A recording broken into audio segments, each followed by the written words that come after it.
Madame la Présidente, Madame et Monsieur le Ministre, Monsieur le Président de la Commission des Finances, Mesdames et Messieurs les rapporteurs, chers collègues, que ce soit dans les médias ou dans nos conversations quotidiennes, ici à l'Assemblée comme dans nos circonscriptions, l'énergie est devenue un sujet omniprésent. D'un enjeu essentiellement associé aux politiques de lutte contre les dérives du climat, l'énergie est aujourd'hui un sujet de géopolitique, de souveraineté, de résilience, de compétitivité des entreprises, de capacité à agir pour les collectivités territoriales et de pouvoir d'achat pour de nombreux Français. Cette prise de conscience de notre addiction à une énergie disponible et bon marché est la conséquence d'une conjonction défavorable d'événements extérieurs et intérieurs. La guerre en Ukraine, les règles du marché européen, un été historiquement chaud et sec, la maintenance d'un parc électronucléaire vieillissant, les difficultés à développer les énergies renouvelables. Autant de pièces d'un jeu de dominos qui tombent les unes après les autres et qui participent à l'envolée des prix dommageables à ceux de nos compatriotes qui peinent à finir leur fin de mois et à payer leurs factures.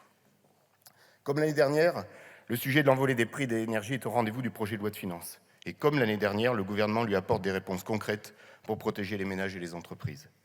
Les crédits énergie de la mission écologie, développement et mobilité durable participent à cette protection des ménages et des entreprises et contribuent aux 46 milliards d'euros du bouclier tarifaire. À cet effet, le programme Service public de l'énergie intègre 18,9 milliards d'euros destinés à couvrir les mesures exceptionnelles de protection des consommateurs. Ce montant correspond au mécanisme de compensation des pertes de recettes des fournisseurs de gaz et d'électricité qui applique le plafonnement des tarifs régulés de vente. Plafonnement à 4% en 2022 et 15% en 2023.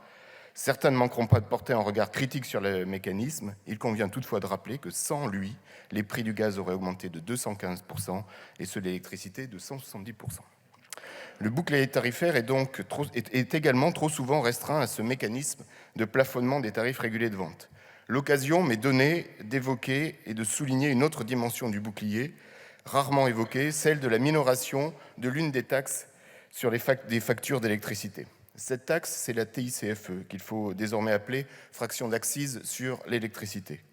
Le projet de budget prévoit le maintien de sa minoration à 1 euro par mégawattheure pour les ménages et 0,5 euros par mégawattheure pour les entreprises. Une taxe dont le taux, avant la crise énergétique, avoisinait les 27 euros par mégawattheure pour les ménages et 22,5 pour les plus grandes entreprises. Au total, cette taxe réduite, c'est tout de même 11,5 milliards d'euros de manque à gagner pour les recettes de l'État. La protection des ménages est complétée par un chèque énergie exceptionnel ciblant les plus modestes, soit environ 12 millions de foyers.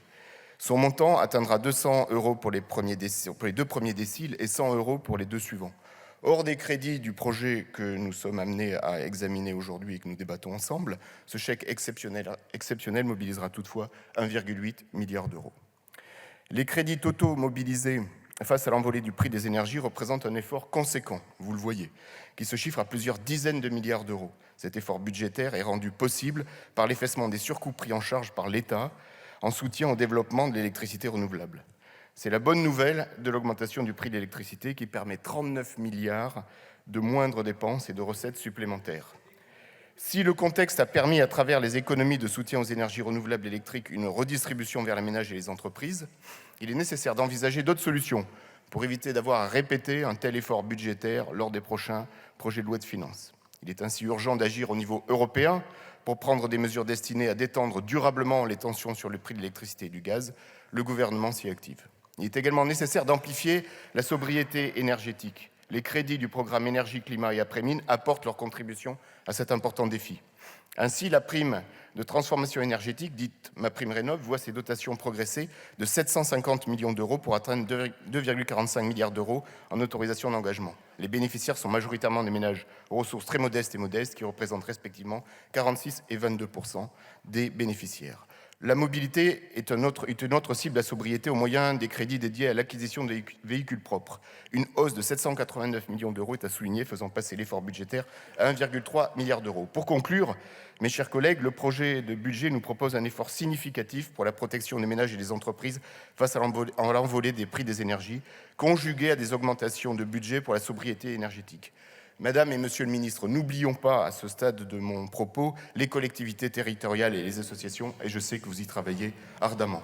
Aussi, parce qu'il est ambitieux et important, le groupe démocrate soutient ce projet de budget énergie et le soutiendra par son vote. Je vous remercie.